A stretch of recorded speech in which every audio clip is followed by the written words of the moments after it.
प्रिय श्रद्धालुओं, जय श्री कृष्णा, जय श्री राम, जय श्री राधे राधे, जय श्री महाकाल। इस प्रवचन में आपको श्रवण कराएंगे जब कौरव एवं पांडवों के मध्य में भयंकर युद्ध प्रारंभ हो गया। प्रथम दिन युद्ध का जो वर्णन है वो आपको श्रवण करा रहे हैं। धृतराष्ट्र ने पूछा, हे संजय, दोनों सेनाओं की व्यूह रचना हो जाने पर पहले किस पक्ष ने आक्रमण किया?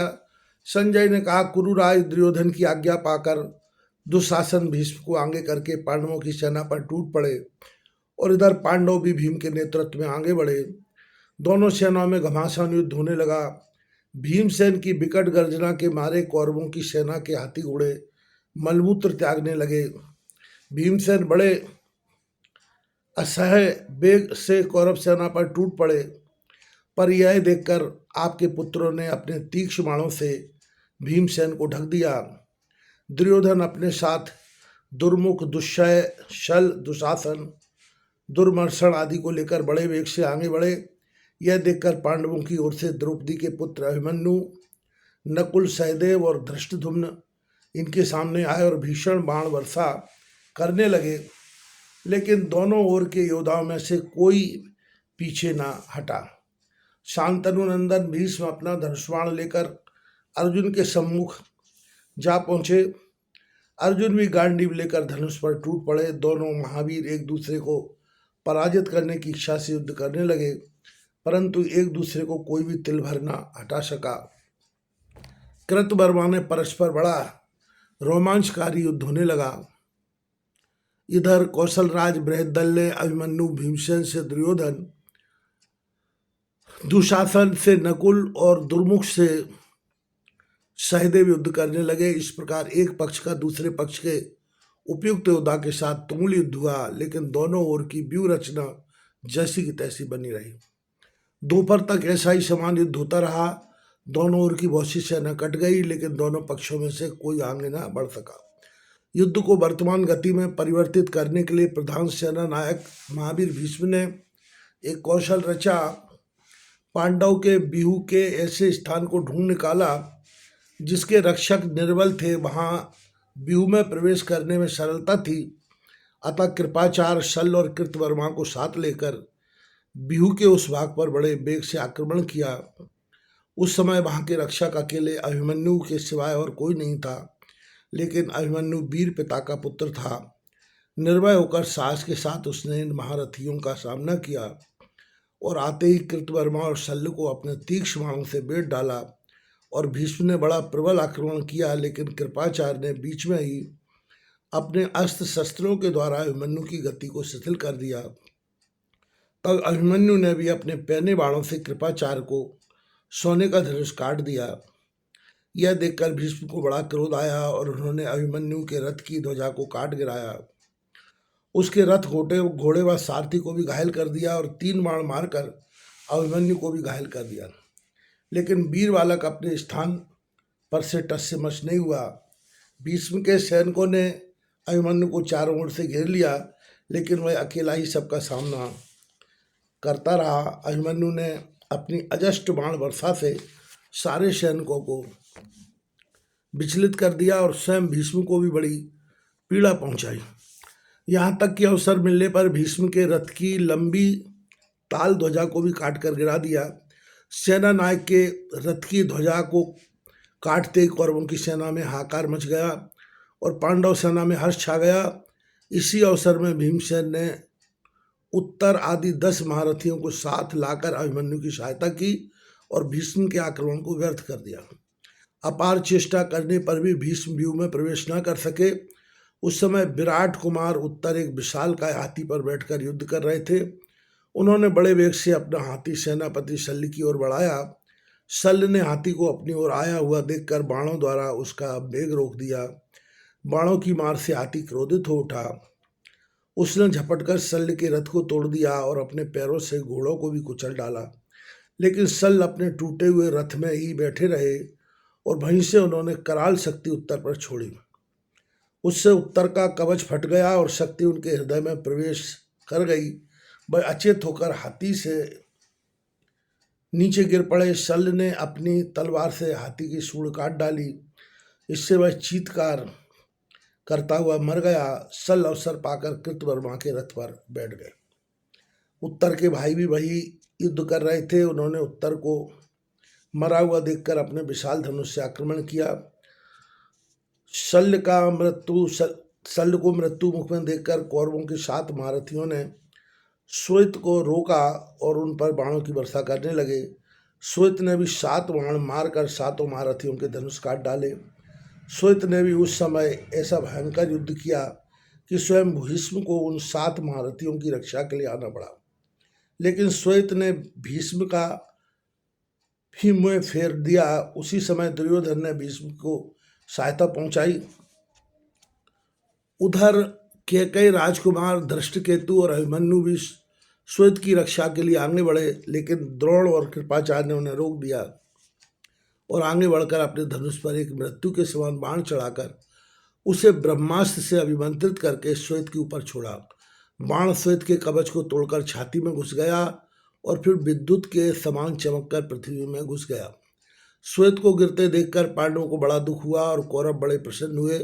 सूर्यास्त हो गया, अतः पांडवों ने युद्ध बंद करने की आज्ञा दी। इस प्रकार प्रथम दिन का युद्ध समाप्त हुआ।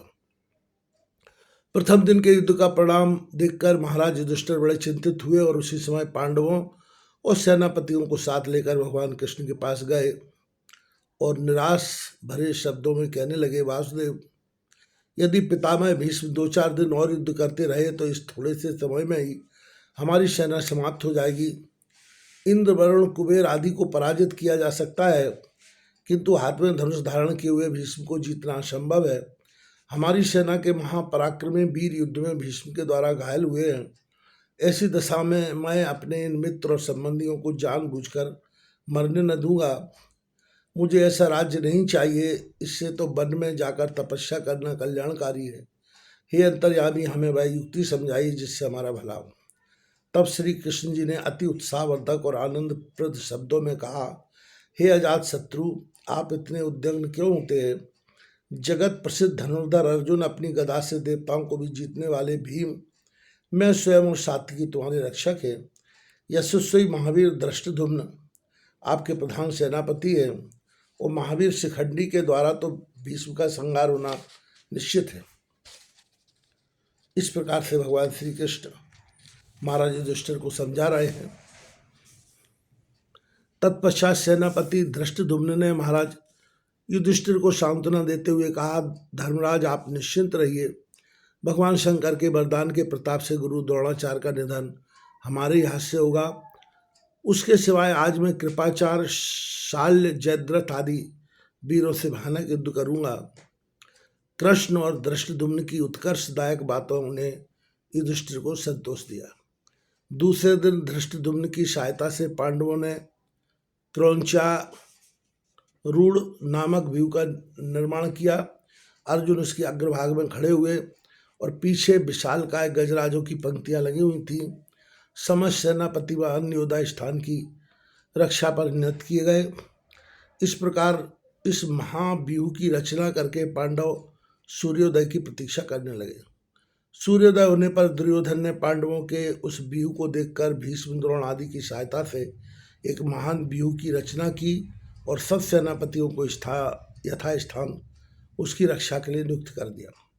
जब दोनों ओर समान रूप से व्यूह की रचना हो गई, तब राजा दुर्योधन ने अपनी सेना को पांडवों पर आक्रमण करने की आज्ञा दी। कौरव सेना अपने जीवन का मोह छोड़कर शत्रु की सेना पर टूट पड़ी और घोर युद्ध होने लगा। सब योद्धा अपने समान योद्धाओं से भिड़ गए। रथी रथी से, अश्वारोही अश्वारोही से, हाथी सवारों से युद्ध करने लगे। पितामह भीष्म की असह्य मारकाट से भीमसेन, अभिमन्यु, सात्विकी आदि को विकल कर दिया। अर्जुन ने अपने वीरों को कुछ निर्बलता देखकर भगवान श्री कृष्ण से कहा, हे मोर मुकुटधारी, आप शीघ्र ही हमारा रथ भीष्म के पास ले चलिए। श्री कृष्ण ने तनिक देर में अर्जुन के रथ को भीष्म के सामने ला खड़ा किया।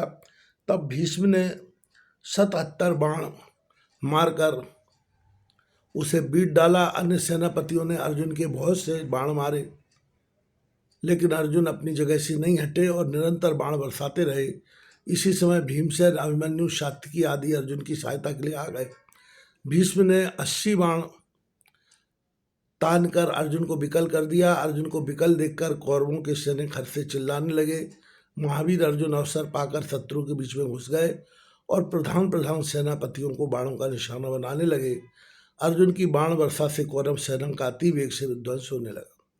तब दुर्योधन ने भीष्म से कहा, बाबा, अर्जुन हमारी सेना का बड़ी शीघ्रता से विनाश कर रहा है। वह यदि थोड़ी देर इसी गति से युद्ध करता रहा तो निश्चय ही सेना के बहुत अंश को नष्ट कर देगा। यदि इस समय महावीर कर्ण होते तो कदापि नहीं होने देते। दुर्योधन के इस व्यंग्य वाक्यों को सुनकर भीष्म को बड़ा क्रोध आया और उन्होंने बड़े प्रबल वेग से अर्जुन पर आक्रमण किया। इधर अर्जुन भी सजग हो गए। उन्होंने बड़े धैर्य के साथ भीष्म के आक्रमण को रोका। दोनों महाधनुर्धारियों में बड़ा भयानक और रोमांचकारी युद्ध होने लगा। उन दोनों वीर शिरोमणि महावीरों का युद्ध कौशल ऐसा आश्चर्यजनक व आकर्षक था कि कुशल धनुर्धारी खड़े होकर भीष्मार्जुन युद्ध देखने लगे। भीमसेन ने इस अवसर का लाभ उठाते हुए कौरवों की सेना में प्रवेश करके सैनिकों को काटना आरंभ किया। तब कलिंगराज अपनी सेना लेकर भीमसेन के आगे आए। महाबली भीम ने थोड़े समय में कलिंग और उसकी समस्त सेना को मौत के घाट उतार दिया। कलिंगराज को पराजित कर भीमसेन शत्रु की सेना में निर्भय सिंह की तरफ खड़े थे। उनके पास जाने की किसी भी कौरव वीर ने हिम्मत नहीं की। तब धृष्टद्युम्न अपना रथ लेकर वहां आए। सबके देखते देखते भीम को अपने रथ में बिठलाकर सेना से बाहर ले गए। सब वीरों ने भीम के पराक्रम की भूरी भूरी प्रशंसा की। सात्यकी ने भीम को अपने साथ लेकर कौरव सेना पर फिर आक्रमण कर दिया।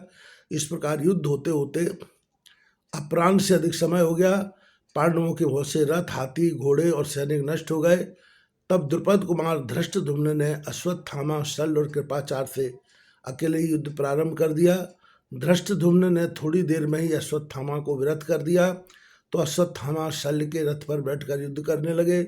अर्जुन कुमार अभिमन्यु धृष्टद्युम्न की सहायता के लिए आ पहुंचा और एक दूसरे पर बाणों के भीषण प्रहार करने लगे। अभिमन्यु को युद्ध करते देखकर दुर्योधन का पुत्र लक्ष्मण उनका सामना करने आ पहुंचा और आते हुए अभिमन्यु को बड़े तीक्ष्ण बाण मारे। इससे अभिमन्यु को बड़ा क्रोध आया। उसने अपना हस्त लाघव दिखाते हुए 50 बाणों से लक्ष्मण को आहत कर दिया। अभिमन्यु के द्वारा अपने पुत्र को पीड़ित देखकर दुर्योधन उसकी सहायता को आ गया। उधर अर्जुन भी अपने पुत्र की रक्षा के लिए आ गए। अर्जुन को आता देखकर भीष्म और द्रोण भी आ गए। परस्पर तुमुल युद्ध होने लगा। उस समय कुंती पुत्र अर्जुन के बाणों से अजस्त्र प्रभाव में कौरवों के हजारों योद्धा बह गए। कौरव सेना में चारों ओर भगदड़ मच गई। जो उनके सामने आता अर्जुन उसी को हम लोग भेज देते। सेना को भागते देखकर श्री कृष्ण ने शंख बजाकर हर्ष प्रकट किया। तब भीष्म ने द्रोण से कहा, आचार्य, अब हमारे सैनिक भयभीत और थके हुए हैं और सूर्यास्त भी होना चाहता है, अतः युद्ध बंद कर दिया जाए। द्रोण की सम्मति पाकर भीष्म ने अपनी सेना को युद्धबंदी की आज्ञा दे दी। पांडवों की सेनाएं भी अपने शिविर को लौट गईं। दूसरे दिन का युद्ध समाप्त हो गया।